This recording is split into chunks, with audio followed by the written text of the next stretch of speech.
mount position for me. And what we see a lot of people try to do, they like, it's a very common escape. So it's a very common escape. You probably want to be there or there either side of the camera. So I've got my, just for emphasis, my thumbs turned out, it's kind of like my thumbs are turned out, and I drop my hands. I don't want my hands floating up there. But for emphasis, I want my elbows turned in, okay?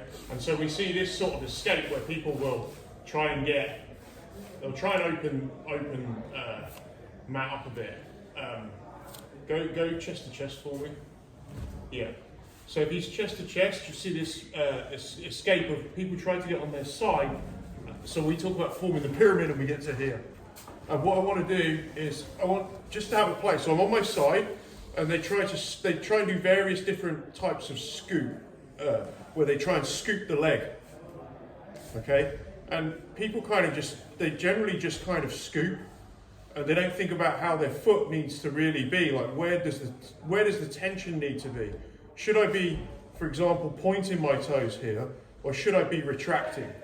What actually feels better? So if I point my toes here, do these things make a difference? I want to have a play with this because I think it's important. So I've always, to begin with, I always try to avoid giving him what I call easy hooks.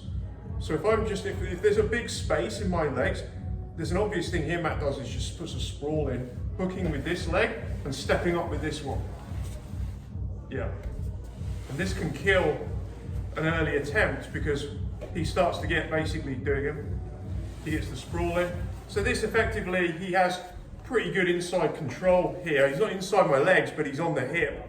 So he's got control here. My leg's out of the game, and he's kind of got, I suppose you could argue what this really is, but I would say in a way, you could argue it's a whizzy, you say it's an underhook, but it's basically, he's sprawled and this ends up being, I've now got to try and clear, and so there's games to be played here, right? So go back for me. So when we're here, I want to get this blocked, I want to get this knee blocked, and what I want you to do is have a play with the Dorsi, with basically this dorsiflexion, or with whether we point on each of the limbs. So if I'm here, I dorsiflex, I want you to also play with, as an example, having the toes pointed. See how it feels, the two things that you can do here. Feels to me like this is, because it's a sit-out position, I really want to dorsiflex on this. You can also go to the sprawl. I'm now in a sprawl. If I switch my legs, this is a sprawl. So Matt's going to try and keep his leg heavy and put weight in it and whatever, and I need to be able to lift this up. So, is it toes here? Am I better off using toes, right? Or am I digging with the here?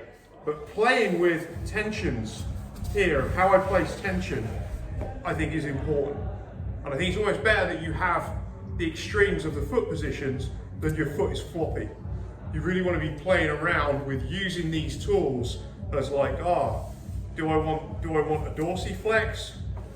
Or do I want to point my toes? And actually just playing with putting that tension in this position. So he goes back to the mount. Notice I'm on my side here.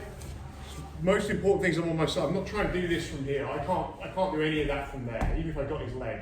There's nothing here. So I do need to be, he's basically chest to chest and I'm on my side.